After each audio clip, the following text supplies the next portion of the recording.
Now over to the rapidly evolving payments business. A company that processes payments for the likes of Facebook, Uber and Netflix is making big strides. Fintech giant Adyen saw its revenue double in 2016 from a year ago. I recently spoke with Warren Hayashi, the president of Asia Pacific region at Adyen, and asked him about how different it is to do business in Asia compared to the rest of the world. One of the most frequent questions is around how difficult and how fragmented it is in Asia Pacific.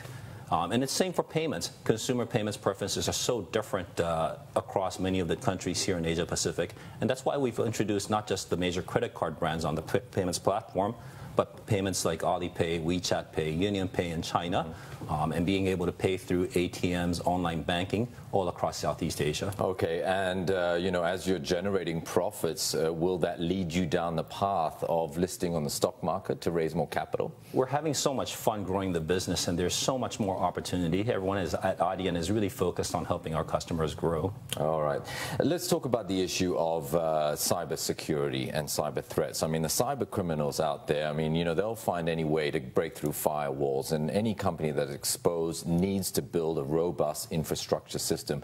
For a company like yourself that processes billions in transactions online, how do you protect yourself and your merchants and your customers? Sure, it's a big responsibility to handle payments for our customers, and we're PCI compliant at the highest level. And of course, from a merchant's perspective, they're always interested in making sure that they minimize the number of fraudulent transactions through their websites. And to that extent, we've built a world-class risk platform onto the same technology stack.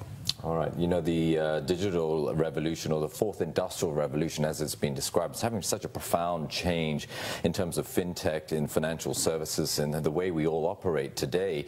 How do you see the evolution of online payment processing as technology changes so rapidly? It's going to change in different paces and different ways all around the world. We see in this region that consumer payments are so different. Consumers in China are now effectively using the mobile devices both for offline and online on a daily basis, whereas in Southeast Asia, the amount of credit cards out there in the market is still growing, still nascent and growing. And to that extent, people are still going physically to convenience stores, ATMs, to make payments for online. The consumer payments preferences will probably diverge and continue to diverge all over the world. And our goal at Adyen is to make sure that the best ones are available to our customers worldwide. The U.S. is the bedrock of innovation and technology. And for that to thrive, you need to have mobility, access, and liberalization of skilled labor force. Recently, Donald Trump decided that he wanted to limit the H-1B visas, and there's some 460,000 people on those visas.